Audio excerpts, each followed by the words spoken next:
बिस्मिल्लाहिर्रहमानिर्रहीम। शादी के 6 साल बाद में हामला हुई थी। सब बहुत खुश थे। शौहर तो मुझे पलकों पर बिठा रहा था। देखते देखते वक्त गुजरा और मुझे डिलीवरी के लिए अस्पताल ले गए। ऑपरेशन की वजह से मैं नींद बेहोशी में थी। मैंने अपना बच्चा न देखा, पर नर्स और डॉक्टर मेरे बच्चे को देखकर तौबा तौबा करने लगे। मेरी माँ नफरत से बोली, अगर ये बच्चा पैदा करते काश तू मर जाती। मैं दुनिया को क्या मुंह दिखाऊंगी। इतने में शौहर खुशी से मिठाई लाया, पर बच्चे को देखते ही पत्थर हो गया। अगले लम्हे नफरत से मुझे तलाक दे दी। मैंने रोते हुए अपना बच्चा उठाया और जो ही उसकी शक्ल देखी तो जान निकलने लगी, क्योंकि ये बच्चा मेरी शादी एक ऐसे खानदान में हुई जिसे लोग शहर भर में रईस कहते थे। वसीउ अरीज हवेली, नौकरों की कतारें, सोने चांदी के बर्तन, कीमती पर्दे, खुशबूदार कमरों में रहना मेरी किस्मत में लिख दिया गया था। इब्तिदा में मुझे लगा जैसे ख्वाब हकीकत बन गए हों। शादी के चंद दिनों के बाद जब मैं उस घर के माहौल से आशना हुई तो दिल में शुक्र अदा किया कि अल्लाह ने मुझे इतनी खुशहाल जिंदगी दे दी। मेरा शौहर बज़ाहिर सख्त मिजाज था, मगर मेरे साथ नरम दिल और ख्याल रखने वाला निकला। वो मुझे देखकर अक्सर मुस्कुराता और कहता, तुम्हारी मुस्कुराहट मेरे दिन की रोशनी है। ये अल्फाज सुनकर मेरा दिल बाग बाग हो जाता। हम दोनों शाम को साथ बैठकर चाय पीते और वो मुझसे पूछता, क्या तुम्हें यहाँ कोई कमी तो महसूस नहीं होती? और मैं झट से कहती, जब तुम साथ हो तो और क्या चाहिए। वो मेरे जवाब पर खुश होकर मेरा हाथ थाम लेता। उन दिनों मुझे लगता था कि शायद यही असल जिंदगी है, मोहब्बत और सुकून की जिंदगी। मगर ये खुशी ज्यादा दिन कायम न रह सकी। कुछ महीने गुजर गए और खानदान वालों के यहाँ बातें होने लगी। मेरी सास अक्सर ठंडी आहें भरती और कहती, हाय इतने महीने हो गए मगर खुशखबरी की कोई सूरत नहीं। ये दौलत भी किस काम की जब घर में बच्चे की हंसी न गूंजे। उनके अल्फाज तीर की तरह मेरे दिल में लगते। मैं शर्मिंदगी और दुख के मारे कुछ बोल ना पाती। रात को जब अकेली कमरे में बैठती तो आंखों से आंसू बहने लगते। कभी दिल चाहता सब कुछ शौहर को बताऊं, मगर फिर सोचती कि वो भी परेशान हो जाएंगे, इसीलिए चुप रहती। घर के दूसरे अफराद भी सास की जबान से मुतासिर होने लगे। जब भी कोई तकलीफ होती, खवातीन मेरे करीब आकर मानी खेज अंदाज में पूछती, अभी तक कोई खुशखबरी नहीं मिली? मैं मसनूई मुस्कुराहट के साथ जवाब देती, अल्लाह बेहतर जानता है, मगर अंदर से मेरा दिल चूर चूर हो जाता। रात को जब सब सो जाते मैं जागती रहती, अपने बिस्तर पर करवटें बदलती और खामोशी में आंसू बहाती। मैं सोचती कि क्या यही मेरी तकदीर है, क्या मैं हमेशा के लिए बांझ कहलाऊंगी। मगर अगली सुबह आंखों की सूजन छुपाने के लिए मुस्कुराहट का नकाब पहन लेती। कोई न जान पाता कि रात मैंने किस हाल में गुजारी। एक शाम जब शौहर देर से घर आए तो मैं उनका इंतजार करती रही। कमरे में दाखिल होते ही उन्होंने देखा मेरी आंखें लाल हैं। उन्होंने फौरन पूछा, तुम रो रही थी? मैंने नजरें चुराई और कहा, नहीं बस जरा थकन है। मगर वो समझ गए। करीब आकर बोले, देखो मुझे तुमसे कोई शिकायत नहीं। अगर अल्लाह ने अभी हमें औलाद नहीं दी तो इसका मतलब ये नहीं है कि मैं तुम्हें कम समझूंगा। उनकी बातों से वक्ती सुकून मिला, मगर सास के रवैये ने दोबारा जख्म ताज़ा कर दिए। एक दिन सास ने खुले अल्फाज में कहा, अगर बहू औलाद पैदा ना कर सकी तो हमें दूसरा रास्ता इख्तियार करना पड़ेगा। ये जुमला सुनकर मेरा वजूद लरज उठा। मुझे लगा जैसे मेरा मकाम और रिश्ता सब कुछ खतरे में है। मैं भागकर अपने कमरे में गई और जोर जोर से रोने लगी। शौहर पीछे आए और गुस्से से बोले, अम्मी को ऐसी बात नहीं करनी चाहिए थी, मगर तुम भी मजबूत बनो। मैंने आंसू भरी आंखों से कहा, मजबूत कैसे बनूं? हर रोज उनके अल्फाज मेरे दिल को काटते हैं। मैं रातों को अल्लाह की हुजूर गिड़गिड़ाती, सजदे में सर रखकर रोती और कहती, या अल्लाह मुझे भी मां बनने की सआदत दे, मुझे इस जिल्लत से निजात दे। मगर दुआओं का जवाब अभी ना आया था। वक्त गुजरता गया, जख्म गहरे होते गए। मेरी आंखों के कोने हमेशा नम रहने लगे। शौहर के साथ मोहब्बत थी, मगर दिल के किसी कोने में ये खौफ बैठ गया था कि कहीं वो भी एक दिन मेरे सब्र से तंग ना आ जाए। और यूं वो जिंदगी जो शुरू में खुशियों भरी लगी थी आहिस्ता आहिस्ता बोझ बनती गई। हर दिन उम्मीद और मायूसी के दरमियान गुजरता, हर रात आंसुओं में डूबी रहती। और यूं मुझे पहली बार एहसास हुआ कि दौलत और आसाइशें सब कुछ नहीं होती। असल सुकून तो दिल की तसल्ली और ख़ानदान की कबूलियत से आता है, और ये दोनों चीज़ें मेरे हाथ से निकलती जा रही थीं। पहले ही दिनों में मुझे अंदाज़ा हो गया था कि ये घर अपनी शान शौकत के साथ साथ अजीब उसूलों में जकड़ा हुआ है। रात का वक्त जैसे पहरेदार बन जाता, दरवाजे सख्ती से बंद, गली के कोने पर पहरा, और हुक्म ये कि औरतें तो रह सकती हैं मगर किसी मर्द को अंदर आने की इजाज़त नहीं। कभी कोई मजदूर भी ज़रूरत के बायस आता तो दिन में ही आकर अपना काम मुकम्मल करके चला जाता। एक दिन मैंने सादा सी बात कही कि ये सब कुछ इतनी पाबंदियों के साथ क्यों है, तो शौहर ने सख्त लहजे में कहा, यह हमारे बुजुर्गों के उसूल हैं।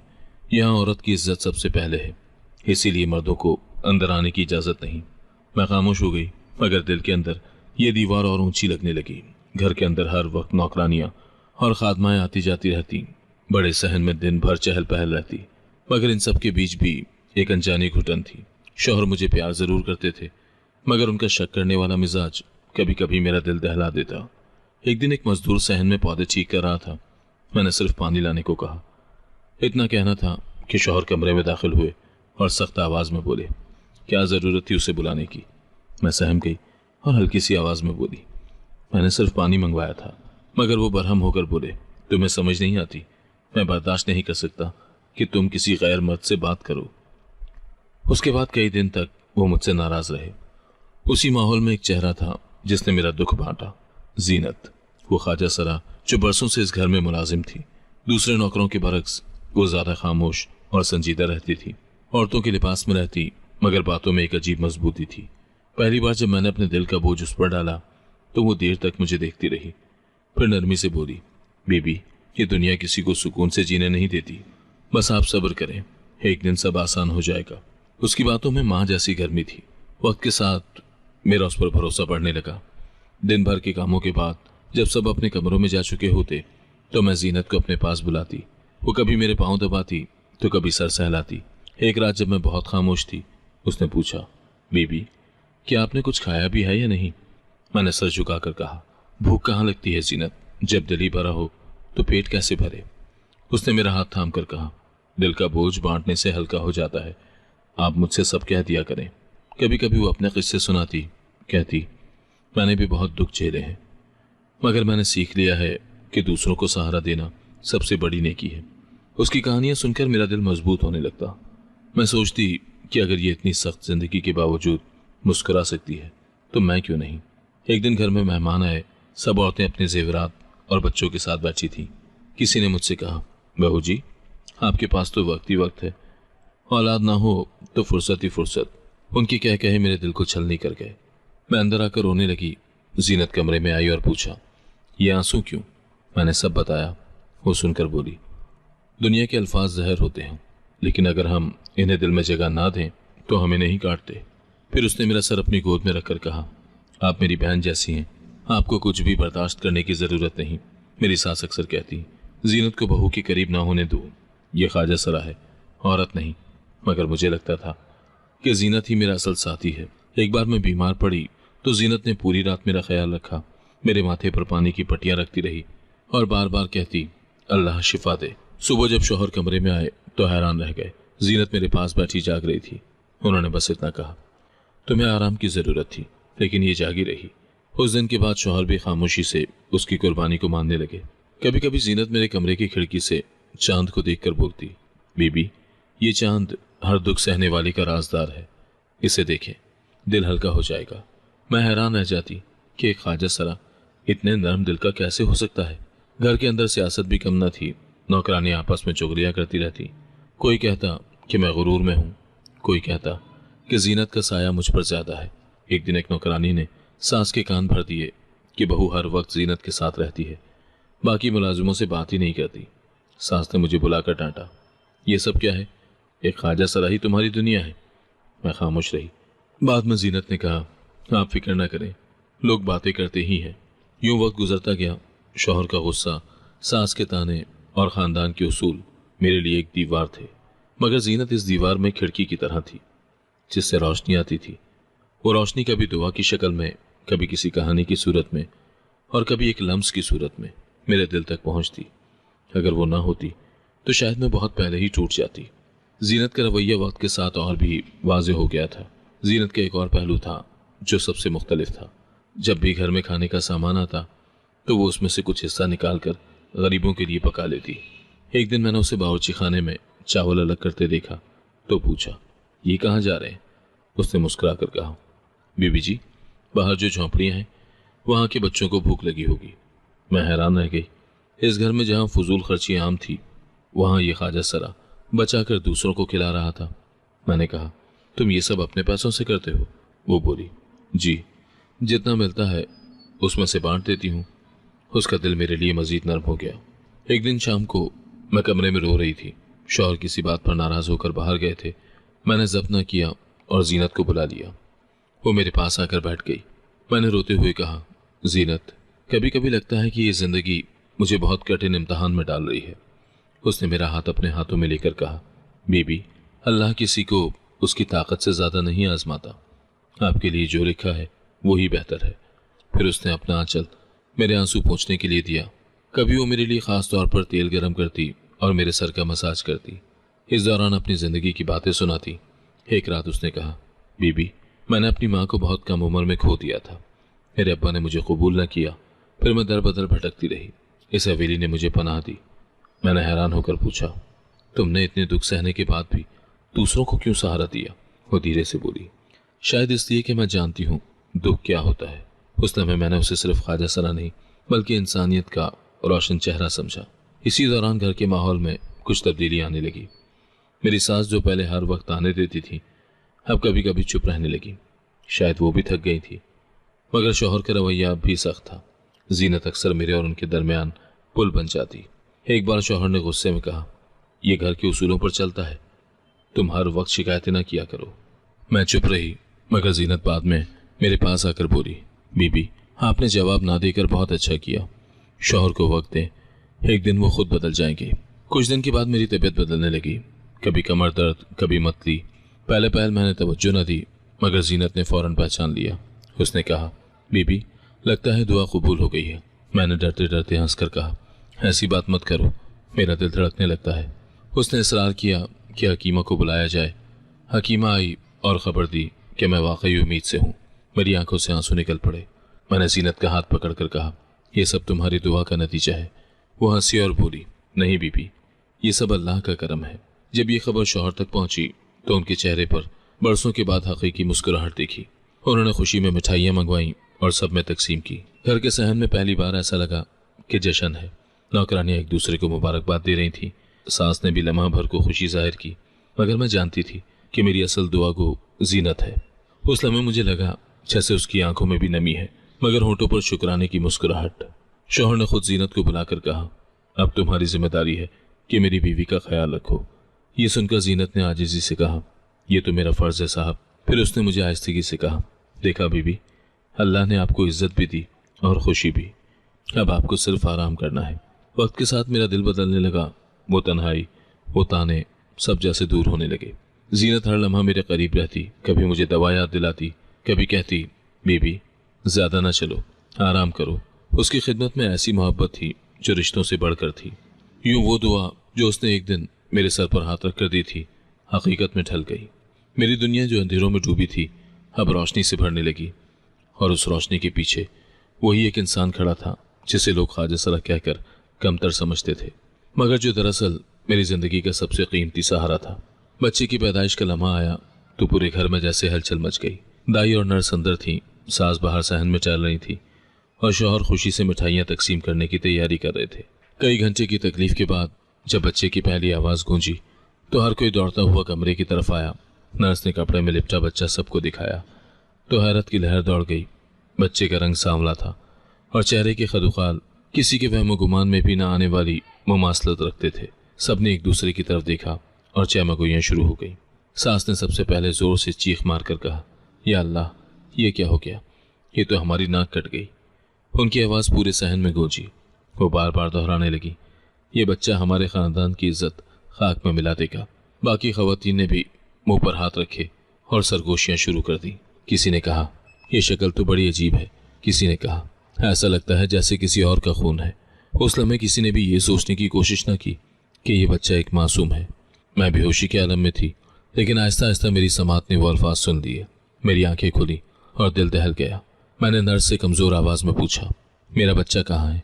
लेकिन जवाब देने के बजाय सब एक दूसरे को देखने लगे। दाई ने सर झुका लिया।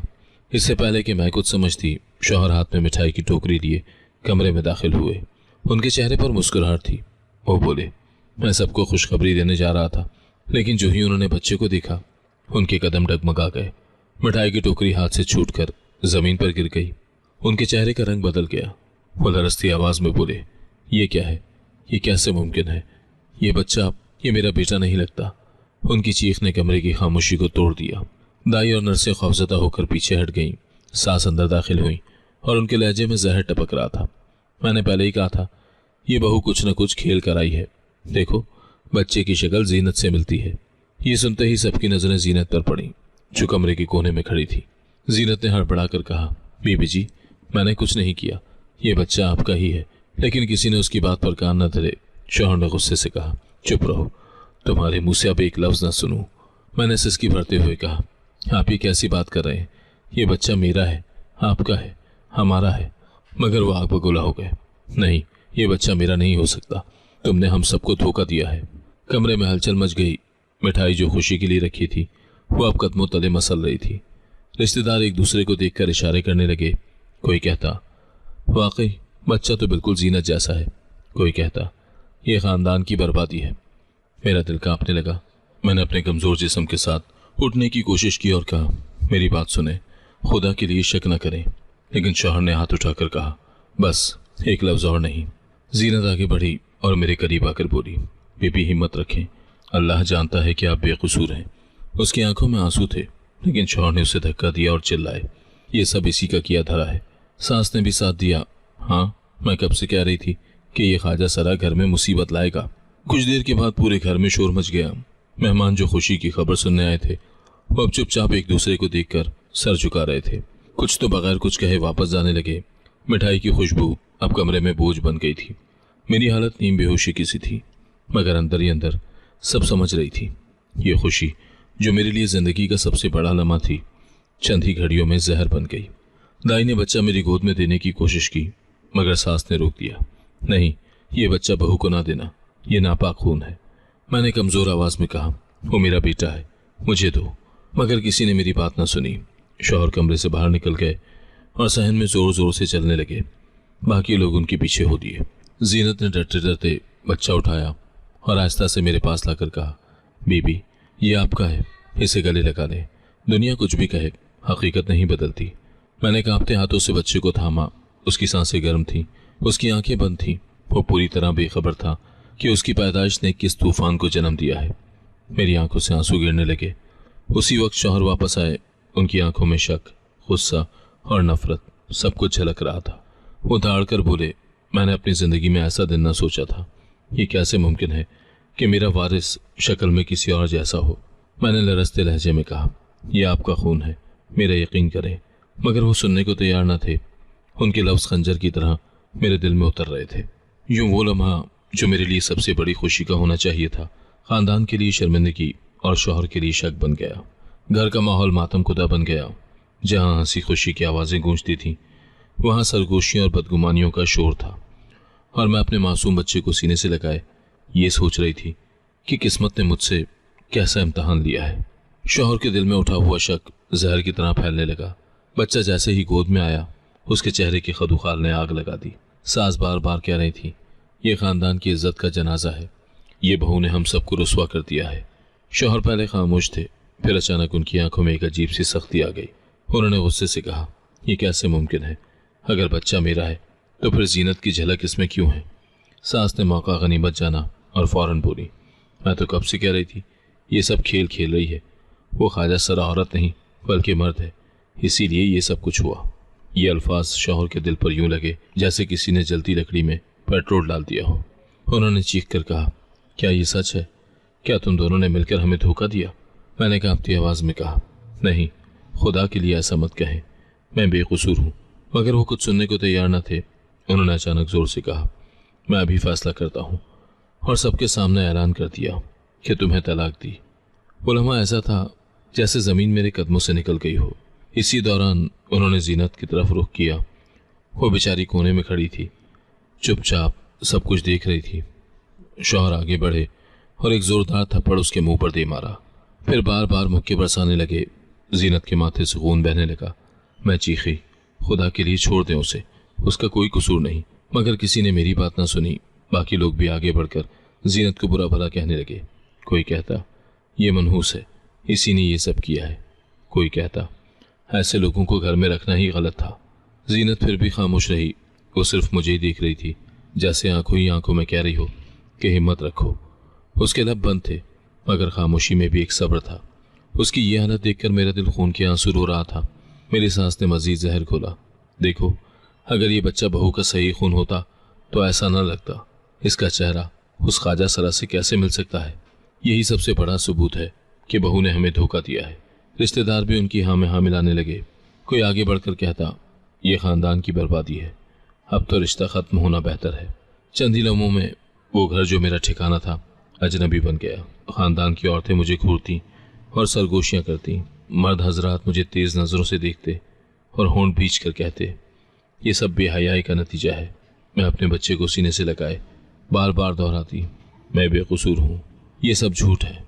मगर मेरी आवाज़ दीवारों से टकरा कर रह जाती। उसी वक्त मेरे भाई भी पहुंच गए। उन्हें खुशी की खबर दी गई थी, मगर अब जब वो आए तो हालात बिल्कुल उलट थे। शौहर ने उनके सामने कहा, अपनी बहन को ले जाओ, अब इसका इस घर से कोई ताल्लुक नहीं। भाइयों ने पहले हैरान होकर मुझे देखा, फिर सास के अल्फाज सुनकर उनके चेहरे का रंग बदल गया। बड़े भाई ने गुस्से में कहा, हमें तुम पर भरोसा था, मगर तुमने हमारी इज्जत खाक में मिला दी। मैंने रोते हुए कहा, भाई मेरी बात सुनो, ये सब गलत है। मगर वो पीछे हट गए और बोले, हम यहाँ इज्जत बनाने आए थे, ये रसवाई देखने नहीं। फिर वो पलट कर चले गए। वो लम्हा ऐसा था जब मैंने अपनी दुनिया को एक एक करके टूटते देखा। खानदान वाले, रिश्तेदार, मेरे अपने भाई सब मुझे इल्ज़ाम देते हुए पीछे हट गए। मैं तन्हा रह गई। कोई भी मेरा यकीन न कर सका। सबके नज़दीक मेरा कसूर साबित हो चुका था। जीनत को भी घर से निकालने का हुक्म दिया गया। शौहर ने जोर से कहा, अभी के अभी निकल जाओ यहाँ से, तुम्हारी शक्ल दोबारा ना देखूं। जीनत ने सर झुका लिया और कुछ न बोली। उसका खून अब भी बह रहा था। मैंने हाथ बढ़ाकर कहा, जीनत मुझे छोड़कर मत जाना, मैं तन्हा हो जाऊंगी। वो आहिस्तेगी से बोली, मैं कहीं नहीं जा रही बीबी, आप जहाँ होंगी मैं वहीं होंगी। आखिरकार मैंने देखा वो घर जिसके कमरे कभी मेरी हंसी से गूंजते थे, आज मेरे लिए अजनबी हो गए थे। मैं तलाक याफ्ता इल्ज़ामों का बोझ उठाए एक कोने में खड़ी थी। सास फातिहाना अंदाज में सर झटक रही थी। शौहर सख्ती से नजरें फेर रहे थे।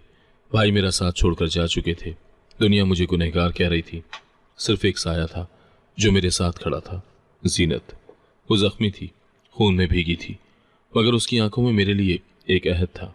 वो कह रही थी, आप तन्हा नहीं हैं, मैं हूं आपके साथ। और उसकी यही खामोशी मेरा सहारा बन गई। घर के दरवाजे मेरे लिए बंद हो गए थे।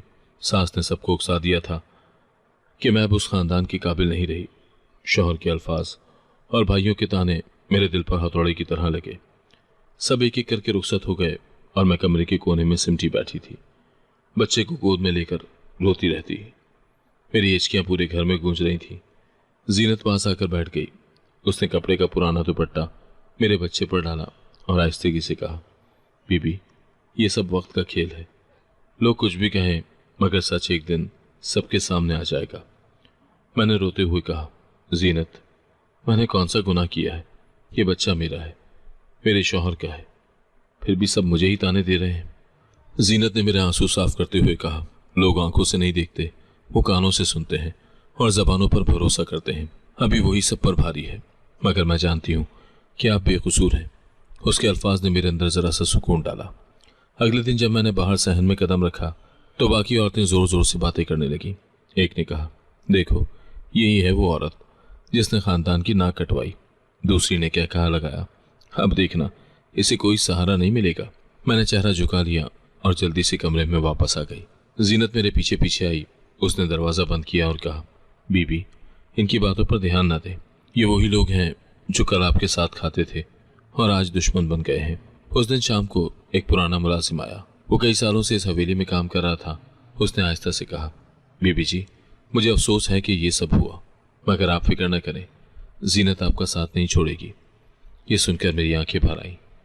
मैंने सोचा शायद अब मेरा असल सहारा यही एक शख्स है जिसे दुनिया ख्वाजा सरा कहती है। रात को जब सब सो गए तो जीनत मेरे पास आकर बैठ गई। वो आहिस्ता से बोली, बीबी मैंने भी सारी जिंदगी ताने सुने हैं। लोग कहते थे कि मैं मनहूस हूँ, मगर मैंने सीखा कि ताने सिर्फ कानों तक आने चाहिए, दिल में नहीं। आप भी ये सीख लें, मैंने थकी हुई आवाज़ में कहा। लेकिन जब अपनों से जख्म मिले तो कैसे बर्दाश्त हो। भाई, शौहर सब ने मुझे धुतकार दिया। जीनत ने मेरा हाथ थाम कर कहा, मैं आपकी बहन हूँ, मैं आपको कभी अकेला नहीं छोड़ूंगी। कुछ दिन गुजरे। खानदान वाले मुझे देखते ही रास्ता बदल लेते। मोहल्ले की औरतें चुगलियाँ करती। कोई कहता, ये वही है जिससे तलाक हुई है। कोई कहता इसका बच्चा तो नापाक खून का है। मैं अंदर ही अंदर टूटती गई। मगर जीनत हर दिन मेरे पास खड़ी रहती। वो मुझे खाना देती, कपड़े धोती, और जब मैं कमजोर हो जाती तो बच्चे को अपनी गोद में लेकर घंटों थपकती। एक दिन मैंने जीनत से कहा, अगर तुम ना होती तो मैं कब की हार चुकी होती। उसने मुस्कुराकर जवाब दिया, बीबी, अल्लाह ने मुझे आपके लिए भेजा है। शायद यही मेरी किस्मत थी कि मैं आपका सहारा बनूं। उसके चेहरे पर जख्म के निशान अभी भी मौजूद थे जो शौहर के हाथ से लगे थे, मगर उसने उसका जिक्र तक न किया। एक सुबह मैंने सोचा कि बच्चे को बाहर सायन की धूप दिखाऊं। जो ही मैं निकली, मोहल्ले की एक औरत आई और तंज़िए अंदाज में बोली, वाह, माँ बेटे का रंग तो एक जैसा है। लगता है बाप का रंग कहीं खो गया है। मैंने सब्र किया, मगर आंखें भर आईं। जीनत फौरन आगे बढ़ी और सख्ती से कहा, अपनी जबान संभाल कर बात करो। ये बच्चा पाक दामन माँ की कोख से पैदा हुआ है। औरत घबरा कर पीछे हट गई, मगर जाते जाते कह गई, दुनिया तो यही कहेगी जो नजर आ रहा है। वो शाम मेरे लिए बड़ी भारी थी। मैं बिस्तर पर लेटी बार बार सोचती रही कि दुनिया कब मेरा यकीन करेगी। मैंने आहिस्ता से दुआ की, या अल्लाह, मुझे इंसाफ दे। जीनत मेरे करीब बैठी थी। उसने मेरा माथा सहलाते हुए कहा, बीबी, दुआ कभी रायगा नहीं जाती, आपकी आवाज़ अर्श तक पहुंचेगी। उसी रात मैंने ख्वाब देखा, एक रोशनी का हाला मेरे इर्द गिर्द, और मेरा बच्चा मुस्कुरा रहा है। मैं चौंक कर उठ गई। जीनत जागी हुई थी। उसने कहा, बीबी, ख्वाब अक्सर पैगाम होते हैं, ये आपके लिए उम्मीद है। उसकी बात ने मेरे दिल में नया हौसला जगाया। कुछ दिन के बाद मेरी तबीयत ज़्यादा बिगड़ गई, शायद मुसलसल रोने और कमज़ोरी की वजह से। मैं नीम बेहोशी में थी कि जीनत ने खुद मेरे लिए हकीमा को बुलाया। हकीमा ने दवा दी और कहा, यह औरत बहुत दुख सह रही है, इसे आराम की ज़रूरत है। जीनत ने इत्मीनान से कहा, मैं इसका ख्याल रख रही हूँ, बस दुआ करें कि ये जल्दी संभल जाए। यूँ वक्त गुजरता रहा। दुनिया के ताने और इल्ज़ाम कम न हुए, मगर जीनत की मौजूदगी मेरा सहारा बनी रही। हर रोज़ वो मुझे समझाती, हौसला देती और कहती, बीबी, ये बच्चा आपका सरमाया है, इसके लिए ही जिए। मैंने उसकी बात दिल से मान ली। अब मेरा मकसद यही था कि अपने रब से इंसाफ मांगूं और उस बच्चे को सीने से लगाए दुनिया का मुकाबला करूं। जीनत ने एक दिन मेरे आंसू पोंछते हुए कहा, बीबी, अब यहाँ रहना तुम्हारे लिए मुमकिन नहीं। आओ मेरे साथ, मैं तुम्हें एक ऐसी जगह ले चलती हूँ जहाँ कोई तुम्हें ताने नहीं देगा। मैंने हिचकिचाते हुए उसकी तरफ देखा और आहिस्ता से कहा, क्या वाकई वहाँ मेरे लिए जगह होगी? जीनत ने पुरएतमाद लहजे में जवाब दिया, हाँ, वो सब मेरे अपने हैं, वो तुम्हें कबूल करेंगे जैसे तुम उनकी अपनी हो। मैंने बच्चे को सीने से लगाया और सोचा, अब खोने को क्या बाकी रहा है। आखिरकार मैंने हाँ कर दी। अगली सुबह जीनत ने मुझे पुरानी सी गोदरी उड़ा दी ताकि कोई पहचान न सके। हम चुपकर गलियों से गुजरे। बच्चे की हल्की से रोने की आवाज़ आई तो मैं सहम जाती। जीनत तसल्ली देती, डरने की ज़रूरत नहीं, हम करीब पहुंचने ही वाले हैं। कई गलियों अबूर करने के बाद हम एक तंग रास्ते में पहुंचे जहां छोटे छोटे कमरे और टूटे फूटे मकान थे। जीनत ने एक दरवाजे पर दस्तक दी। अंदर से आवाज़ आई, कौन है? जीनत ने कहा, मैं हूँ। जीनत। दरवाज़ा खोला तो चंद लोग सामने आए। सबके चेहरे नर्म मुस्कुराहटों से भरे थे। मैंने घबरा कर कदम पीछे खींचा। दिल में सवाल आया कि मेरा बच्चा किसी ऐसे लोगों के दरमियान परवान चढ़ेगा। लेकिन हैरत हुई जब एक बुजुर्ग ख्वाजा सरा आगे बढ़ी और बच्चे को आहिस्ता से अपनी बाहों में ले लिया। उसने कहा, माशाअल्लाह, ये कितना मासूम है। बाकी सब ने भी बच्चे को गोद में लिया, बोसे दिए और दुआएं दी। मैं हैरान रह गई। ये वो मोहब्बत थी जो मेरे अपने कहलाने वालों ने मुझे कभी न दी थी। जीनत ने मुझे एक छोटे से कमरे में बिठाया। उसने कहा, ये मेरा घर है, अब ये तुम्हारा भी है। मैंने चारों तरफ देखा। कमरा छोटा ज़रूर था मगर साफ सुथरा और सुकून से भरा था। मैंने पहली बार सुकून की सांस ली। बच्चे को बिस्तर पर लिटाकर मैंने जीनत से कहा, यह जगह रईस हवेली से ज़्यादा पुरसुकून लगती है। वो हंसकर बोली, बीबी, सुकून दौलत में नहीं, दिलों की सफाई में होता है। अगले दिन मुझे मजीद हैरानी हुई। सुबह होते ही वो सब मिलजुल कर खाना बनाने लगे। एक ने सब्जी काटना शुरू किया, दूसरी रोटी बेलने लगी। एक नौजवान ख्वाजा सरा मेरे पास आकर बोला, बाजी, आपके लिए दूध लाया हूँ, बच्चे को पिलाएं ताकि वो तंदुरुस्त रहे। मैंने उसकी आंखों में देखा, वहाँ कोई तंज नहीं था, सिर्फ सच्चाई थी। मैंने दिल ही दिल में शुक्र अदा किया। दिन गुजरते गए। मेरा बेटा सबकी आंखों का तारा बन गया। जब वो रोने लगता तो कोई लोरी देता, कोई गोद में उठाकर झूलता। एक दिन मैंने देखा 2 छोटे बच्चे बाहर खेलने आए थे। मोहल्ले की औरतें उन पर डांट टपट कर रही थीं, ये इलाके के लोगों के साथ क्यों खेलते हो? लेकिन वो दोनों फिर भी मेरे बेटे के पास आ गए।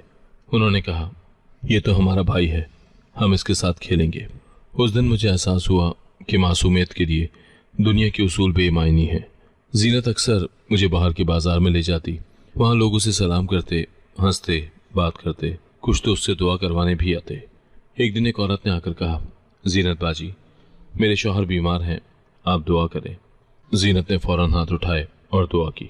उस लम्हे मुझे लगा जैसे ये लोग माशरे के किनारे पर जरूर हैं, मगर इनके दिल के अंदर दूसरों के लिए भलाई होती है। मैं आहिस्ता आहिस्ता उन सब के साथ मानूस हो गई। एक रात सब इकट्ठे बैठे थे। एक ख्वाजा सरा ने कहा, हम सब के पास कोई ना कोई कहानी है, सब ने दुख सहे हैं, मगर हम एक दूसरे के लिए ढाल बने हैं, मगर उनके दिल के अंदर दूसरों के लिए भलाई भरी हुई है। मैं आहिस्ता आहिस्ता उन सब के साथ मानूस हो गई। एक रात सब इकट्ठे बैठे थे।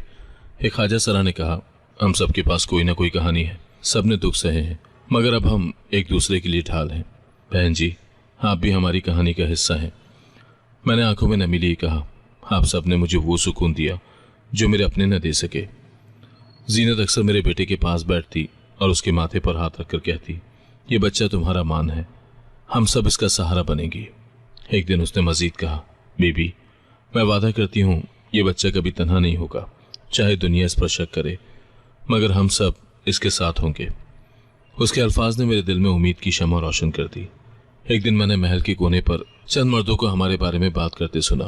वो कह रहे थे, ये लोग चाहे कुछ भी हों, मगर देखो, एक औरत और उसका बच्चा उनके पास पनाह लेकर महफूज है। मैंने सोचा, शायद यही सच है जिन्हें माशरा ताने देता है, उन्होंने मुझे सबसे ज़्यादा इज्जत दी। यूँ मैंने वहाँ ज़िंदगी का नया बाब शुरू किया। छोटे छोटे कमरों में हंसी गूंजने लगी। मेरे बेटे के कदमों की चाप उस इलाके के हर दिल में बसने लगी। मैंने पहली बार महसूस किया कि ये दुनिया रईसों के महलों में नहीं, बल्कि उन बिखरे दिलों में आबाद है जो दूसरों के लिए धड़कते हैं। वक्त का पहिया तेजी से घूमता गया। मेरा बेटा, जिसके नन्हे नन्हे कदम एक दिन गलियों में खेलते थे, अब स्कूल के गेट तक पहुंचने लगे। जीनत ने एक दिन फैसलाकुन अंदाज में कहा, बेबी, ये बच्चा हमारे ख्वाबों का मरकज है, इसे अच्छे स्कूल में पढ़ाना होगा ताकि लोग देखें कि इल्म और हिम्मत कहाँ तक ले जा सकती है। मैंने परेशान होकर कहा, लेकिन फीस कहाँ से आएगी? जीनत ने मुस्कुराकर जवाब दिया, हम सब मिलकर देंगे, कोई थोड़ा कोई ज़्यादा। ये हमारा बच्चा है, हम सबका मान है। चंद दिनों में मैं बेटे का हाथ थाम कर स्कूल ले गई। दाखिला हुआ तो मेरी आंखों में खुशी के आंसू आ गए। उस्ताद ने मेरा तारुफ पूछा तो मैंने कहा, ये मेरा बेटा है। वो मुझे हैरत से देखने लगे, मगर कुछ न कहा। जब वो क्लास में बैठा और किताबें खोली तो मुझे लगा जैसे मेरे ख्वाबों ने पर लगा लिए हैं। हर सुबह जीनत खुद उसे तैयार करती, उसके यूनिफॉर्म इस्त्री करती, जूते पॉलिश करती और कहती, जाओ बेटा, हमें तुमसे फख्र चाहिए। बेटा खुशी खुशी स्कूल जाता और शाम को आकर अपनी किताबें सबके सामने खोल कर सुनाता। इलाके के सब लोग जमा हो जाते और उसकी कहानियां सुनते। एक दिन वो आकर बोला, अम्मी, आज उस्ताद ने कहा कि मैं क्लास में सबसे अच्छा लिखता हूँ। मैंने खुशी से उसे गले लगा लिया। जीनत ने सर पर हाथ रखकर दुआ दी, बेटा हमेशा तरक्की करो। वक्त गुजरता गया और वो पढ़ाई के साथ साथ खेलों में भी आगे बढ़ने लगा। एक दिन स्कूल की क्रिकेट टीम में मुंतखब हुआ। ट्रॉफी जीतकर जब घर लाया तो सबने तालियां बजाईं। एक नौजवान ख्वाजा सरा ने खुशी से कहा, हमारे बेटे ने कमाल कर दिखाया। जीनत ने मिठाई मंगवाई और सबको बांटी। मैं एक कोने में बैठकर ये मंजर देख रही थी और दिल ही दिल में सोच रही थी कि वो बच्चा जिसे दुनिया ने शक की बुनियाद पर धुतकारा था, आज इज्जत की अलामत बन गया। स्कूल के असातिज़ा भी उसकी तारीफ करते। अक्सर वालिदैन आकर कहते, ये बच्चा बहुत मेहनती है, इसकी माँ ने इसे अच्छा बनाया है। मैं शर्माते हुए सर झुका लेती। एक दिन एक औरत ने आकर कहा, बहन, हम तो हैरान हैं कि तुम इतनी मुश्किलात के बावजूद अपने बेटे को इतनी अच्छी तरबियत दे रही हो। मैंने सिर्फ इतना कहा, यह सब दुआओं का नतीजा है, और दिल ही दिल में जानती थी कि वो दुआएं जीनत और उसके साथियों की थी। जब बेटा बड़ा होने लगा तो उसके चेहरे पर बदलाव आना शुरू हुआ। मैंने एक दिन गौर किया तो चौंक गई। उसकी आंखें, नाक और माथे के खदोखाल बिल्कुल अपने बाप जैसे होते जा रहे थे। मैंने दिल में कहा, काश इसका बाप भी इसे देखता, लेकिन फौरन नफरत की एक लहर भी दिल में दौड़ गई। वही बाप जिसने शक की बुनियाद पर मेरा घर उजाड़ दिया था। एक दिन बेटे ने आईने में देखकर कहा, अम्मी, लोग कहते हैं मैं अपने बाप जैसा लगता हूँ, क्या ये सच है? मेरा दिल धड़कने लगा। मैंने धीरे से कहा, हाँ बेटा, शक्ल में कुछ मुशाबियत है।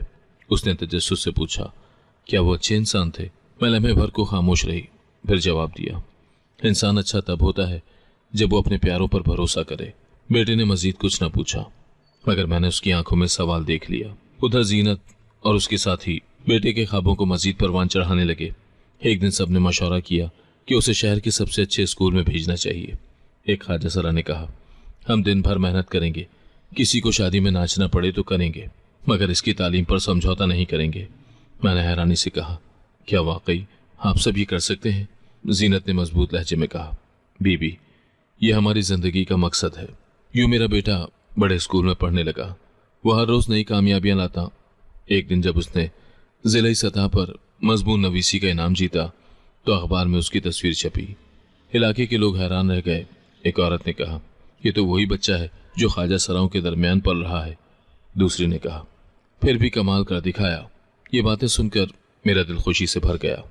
वक्त के साथ साथ बेटा जवान होने लगा। उसकी कदो-कामत बढ़ गई, चेहरा मजीद अपने बाप जैसा हो गया।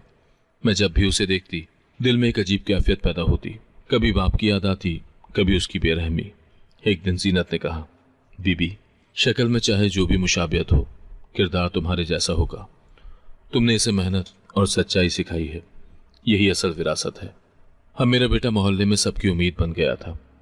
बच्चे उसे उस्ताद मानते, बड़े उसे दुआएं देते। एक दिन वो मेरे पास आकर बोला, अम्मी, मैं बड़ा होकर आपको फख्र दिलाऊंगा। मैंने आंखों में आंसू लिए कहा, बेटा, तुम तो अभी से मेरा फख्र हो।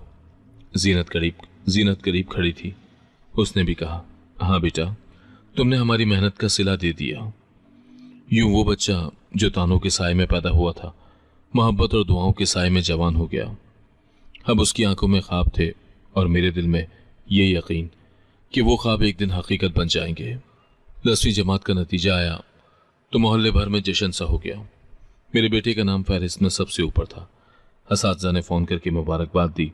अखबार के रिपोर्टर आए और उसकी तस्वीर खींचकर अगले दिन सफ़ाई अव्वल पर छाप दी।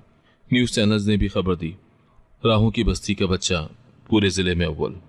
जीनत ने खुशी से नारा लगाया, ये हमारा बेटा है। सब ने तालियां बजाईं, मिठाइयाँ तकसीम हुई। मोहल्ले की औरतें हैरान रह गईं। एक ने कहा, ये वही बच्चा है जिस पर लोग ताने दिया करते थे। दूसरे ने जवाब दिया, हाँ, मगर देखो, आज ये सबके लिए फ़ख्र बन गया है। ये खबर मेरे पुराने शौहर तक भी पहुंची। बरसों के बाद वो खबर पढ़कर हक्का बक्का रह गया। अखबार में लगी तस्वीर ने उसे जैसे पत्थर बना दिया। सामने एक नौजवान खड़ा था जो बिल्कुल उस जैसा था।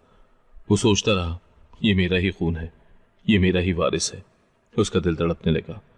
वो कई दिन बेचैन रहा, फिर आखिरकार उसने हमें तलाश करने का फैसला किया। उधर मैं अपने बेटे के साथ स्कूल के प्रोग्राम में गई। प्रिंसिपल ने उसकी तारीफ करते हुए कहा, यह बच्चा ना सिर्फ मेहनती है बल्कि दूसरों के लिए मिसाल है। मैं फख्र से सर ऊंचा किए बैठी थी। बेटे ने स्टेज पर जाकर कहा, मेरी माँ मेरी सबसे बड़ी उस्ताद है। हॉल में तालियां बजने लगीं। जीनत के आंसू बहने लगे। उसने कहा, बीबी, आज अल्लाह ने आपके सब्र का फल दे दिया है। कुछ दिन के बाद अचानक बस्ती में एक अजनबी आया। वो सजीला मगर थका हुआ समर्थ था। लोगों ने पहचानने की कोशिश की, मगर मैं फौरन जान गई कि वो मेरा शौहर है। उसकी आंखों के गिर्द महरूमी की लकीरें थी। उसने सीधा मेरे बेटे की तरफ कदम बढ़ाए। बेटा, उसने लरजती आवाज में कहा और गले लगाने की कोशिश की, मगर मेरा बेटा पीछे हट गया। उसने हैरान होकर पूछा, आप कौन हैं?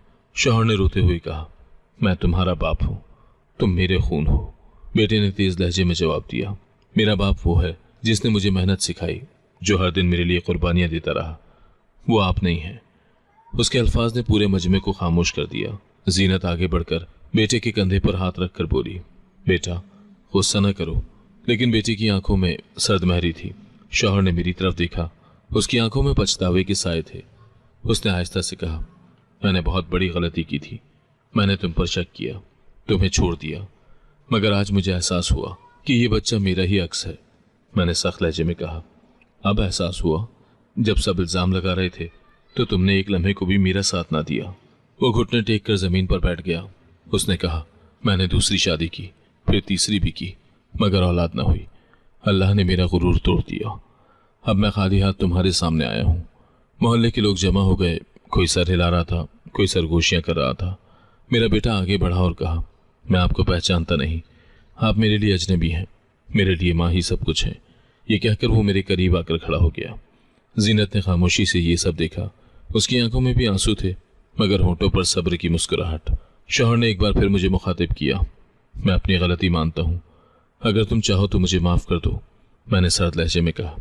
माफ़ी अल्लाह देता है, लेकिन मेरा दिल अब तुम्हें माफ़ नहीं कर सकता। तुमने शक किया, तुमने ताने दिए, तुमने इस बच्चे को नापाक कहा। आज वही बच्चा तुम्हारी पहचान है, लेकिन तुम्हारे लिए दरवाज़ा बंद हो चुका है। वो सर झुकाकर बोला, काश वक्त पलट सकता, काश मैं अपनी गलती न करता, लेकिन वक्त गुजर चुका था।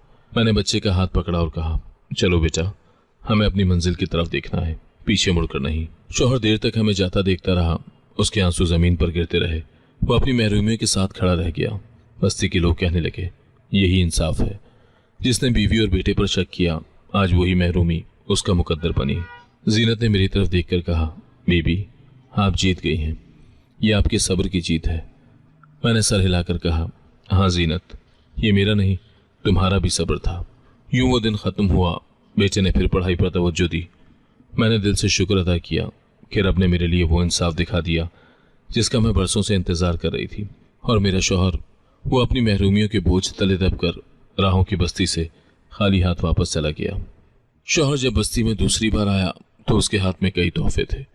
वो सीधा मेरे बेटे के सामने आया और बोला, बेटा, मेरे साथ चलो, अब वक्त आ गया है कि तुम मेरे नाम को आगे बढ़ाओ।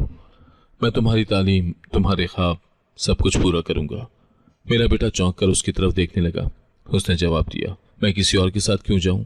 मेरी माँ और ये सब लोग मेरे साथ हैं। मुझे इनकी दुआओं और मोहब्बत के सिवा कुछ नहीं चाहिए। शौहर के चेहरे पर घबराहट और झुंझुलाहट नजर आने लगी। वो मेरी तरफ मुड़ा और बोला, तुम इसे भड़का रही हो। हकीकत यह है कि वो मेरा वारिस है। कानून भी यही कहेगा कि मेरा ही खून है। मैंने सुकून से कहा, कानून से ज्यादा ताकतवर रब का फैसला है, और रब के फैसले के मुताबिक जिसने भरोसा तोड़ा उसका कोई हक बाकी नहीं रहता। इसकी वल्दियत में तुम्हारा नाम कभी लिखा ही नहीं गया। ये बेटा मेरा है, मेरा मान है। उसने हार मानने के अंदाज में बैठते हुए कहा, मैंने तुम्हें तलाक दी थी, मानता हूँ, लेकिन दूसरी और तीसरी शादी के बाद भी अल्लाह ने मुझे औलाद न दी। अब मेरा वारिस सिर्फ ये बच्चा है। मैं खाली हाथ हूँ, मैं तन्हा हूँ। उसके अल्फाज पर मजमे में सरगोशियां शुरू हो गईं। एक शख्स ने कहा, अब देखो कुदरत ने कैसे हिसाब बराबर किया। जीनत आगे बढ़ी और अपनी मखसूस खामोशी को तोड़ते हुए कहा, साहब, आपने कभी सोचा भी ना होगा कि एक दिन आप इसी बस्ती में आकर अपनी औलाद के लिए हाथ फैलाएंगे। जब हम पर जुल्म किया था तब आपको इंसाफ याद ना आया। आज महरूमी ने आपको यहाँ लाकर खड़ा किया। शौहर ने गुस्से से कहा, चुप रहो, तुम्हारी वजह से ये सब हुआ। जीनत ने थके हुए लहजे में कहा, नहीं साहब, ये सब आपके शक की वजह से हुआ। मेरा बेटा अब आगे बढ़ा। उसने मजबूत आवाज में कहा, अम्मी ने मुझे मेहनत करना सिखाया, जीनत ने मुझे हौसला दिया, और सब मिलकर मेरे सहारे बने। आपने मुझे क्या दिया? सिर्फ इल्जाम, सिर्फ धुतकार। आप वारसी का दावा कैसे कर सकते हैं जब आपने वालिद होने का हक ही अदा नहीं किया? उसकी बातों ने शौहर के जख्म मजीद गहरे कर दिए। उसने आखिरी कोशिश की, बेटा, मेरी दौलत, मेरा कारोबार सब तुम्हारे हैं। तुम मेरे साथ चलोगे तो दुनिया देखेगी कि तुम किस खानदान के वारिस हो। बेटे ने जवाब दिया, मेरी पहचान मेरी माँ की मेहनत है, ना कि तुम्हारी दौलत। मुझे किसी बड़े खानदान के साए की जरूरत नहीं। वो लम्हा मेरे लिए फैसला कौन था। मैंने कहा, अब तुम जा सकते हो, यहाँ तुम्हारे लिए कुछ नहीं है। वो साकत खड़ा रहा। उसने एक बार फिर मुझे देखा। शायद चाहता था कि मैं नरमी दिखाऊं, लेकिन मेरे लबों पर खामोशी का पहरा था। फिर वो मायूस होकर धीरे धीरे वापस जाने लगा। जब वो बस्ती के दरवाजे तक पहुंचा तो लोग उसके पीछे बातें करने लगे। यही है असल हिसाब। जिसने बीवी और बच्चे पर तोहमत लगाई, आज वही खाली हाथ लौट रहा है। दूसरे ने कहा, कुदरत देर जरूर करती है मगर अंधेर नहीं करती। जीनत मेरे पास आई। उसने कहा, बीबी जी, देखो अल्लाह ने कैसे इंसाफ किया। जो तुम्हारे साथ खड़ा रहा वो आज सर ऊंचा किए है, और जिसने तुम पर जुल्म किया वही दुनिया के सामने रुसवा हुआ। मैंने सर हिलाकर कहा, हाँ जीनत, असल जीत सब्र और सच्चाई की है। कुछ दिन के बाद मेरे बेटे को एक बड़े कॉलेज में दाखिले की इत्तला मिली। बस्ती के सब लोग खुशी से झूमने लगे। जीनत ने कहा, बेटा, ये तुम्हारी नई मंजिल है, हम सब तुम्हारे साथ हैं। मेरे बेटे ने सबके सामने कहा, यह कामयाबी मेरी माँ और जीनत की है, मैं इनके बगैर कुछ नहीं। मेरी आंखों के सामने वो मंजर घूम गया जब मुझे सबने धुतकार दिया था, और आज वही दुनिया मेरे बेटे को सलाम कर रही थी। शौहर की खाली आंखें, जीनत की दुआएं और मेरी कुर्बानी सब सामने आ गए, और शौहर अपनी महरूमी के अंधेरों में डूब गया था। अब मुझे यकीन हो चुका था कि रब ने इंसाफ कर दिया है। असल फतह शक की नहीं बल्कि सब्र और सच्चाई की होती है। अगर आपको आज की कहानी पसंद आई है तो वीडियो को जरूर लाइक कीजिएगा और अपने दोस्तों के साथ भी शेयर कीजिएगा। और हां, अगर आपने अभी तक हमारा चैनल सब्सक्राइब नहीं किया तो जरूर सब्सक्राइब करें। मिलते हैं कल एक नई और दिलचस्प कहानी के साथ। अल्लाह हाफिज।